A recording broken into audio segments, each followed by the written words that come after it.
He propped up the sniper rifle on a stool, aimed at the three animals, but a clean headshot would be too merciful for this scum. So he shifted his aim, lining up on the one sitting in the middle. The guy was holding a bottle of champagne between his legs, just about to pop the cork when the old man squeezed the trigger. Shards and blood sprayed everywhere, making the whole thing look like an accidental explosion while conveniently removing the man's crime tool for good. The old man locked the rifle in a cabinet, put on his coat, picked up the shell casing, and calmly went downstairs to join his friend's chess game. None of them had a clue. Before a single match had even finished, the old man had already avenged his granddaughter. Because of her fair skin and stunning figure, the girl was known as the town beauty. That day, just as she came home, a group of thugs set their sights on her. Two of them rushed down the stairs and invited her to a birthday party. When she refused, they even dropped to their knees to pressure her. The innocent girl had never faced something like this. So, out of pity for her classmates, she reluctantly went upstairs with them. She thought she could just play along and leave. But while one of them was singing Happy Birthday,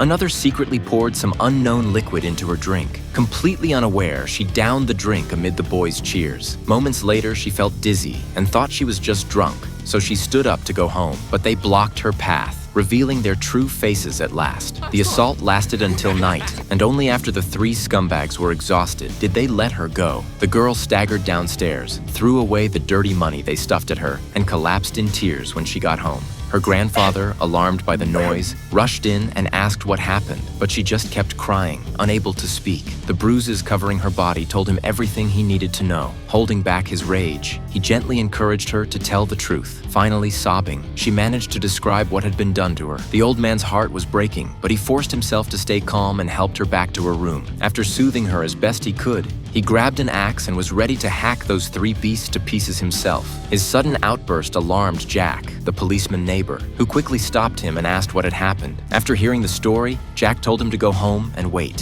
He and his colleagues would take care of the rest. Jack soon gathered a team and went straight to the thugs' apartment. Their captain, shirtless and armed with an AK, kicked the door open. The thugs, terrified, dropped to the floor before the interrogation even started. After a friendly chat, the cops even found bloody sheets in the apartment. Faced with such solid evidence, the three had no choice but to confess. Justice seemed within reach until the police chief arrived with his men. One of the attackers, it turned out, was his beloved son. The captain refused to back down and even publicly called out the chief for trying to cover it up. But despite the mountain of evidence, the chief claimed excessive force had been used and forced the case to be reinvestigated. The old man couldn't sleep that night. He couldn't accept this outcome. But what worried him most was his granddaughter's mental state. She was too scared to go outside, curled up on the couch all day. He comforted her gently, though the fire inside him only burned hotter. Soon word came from the prosecutor's office that the three attackers wanted a settlement. Of course, the old man refused, but he decided to bring his granddaughter to the office in person to demand justice. By now, the captain had no authority over the case and could only spit on the ground in frustration. He knew the chief had already fixed things behind the scenes. Sure enough, as soon as they entered the office, the prosecutor leered at the girl, asked her to describe the details, pressed her about her feelings during the attack,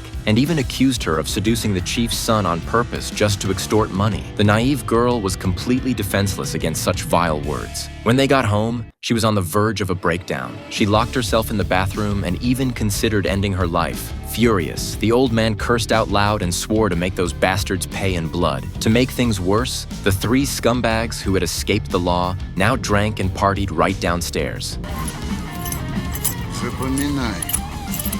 He didn't argue with them. The murderous look in his eyes said everything. But before taking action, he made one last attempt. He gathered his medals and went to see the district attorney, hoping to get justice one final time. But even in the face of a war veteran, the DA showed no respect. He casually skimmed the file and declared that the evidence was incomplete and there wasn't enough to convict. As if that wasn't enough, after closing the file, the DA lectured him about keeping his granddaughter in line and not causing trouble for the state. The old man unleashed his fury right there, cursing the DA out. He had expected this result, but it still broke his heart to realize the country he once risked his life to protect was now this rotten. The syringe.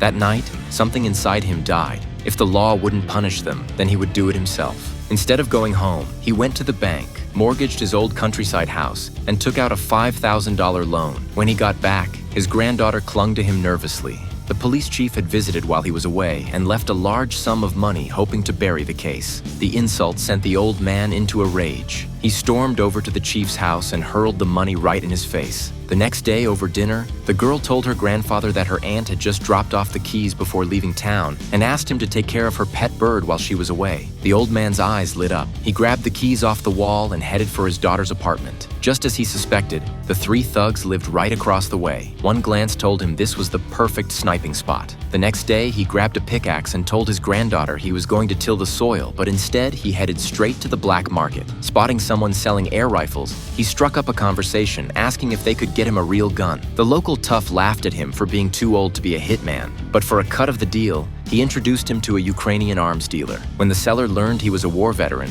he dropped his mocking tone and asked straight up, who was the target? The old man didn't hesitate. 3 bastards who deserved to die. The seller laid out the options and took him to pick up the weapon. Blindfolded, he was led into an old bomb shelter. After careful inspection, he chose a Dragunov sniper rifle. Even after decades, his marksmanship was razor sharp, impressing even the arms dealer. Ё-моё, ворошиловский стрелок прям. Какие патроны берешь?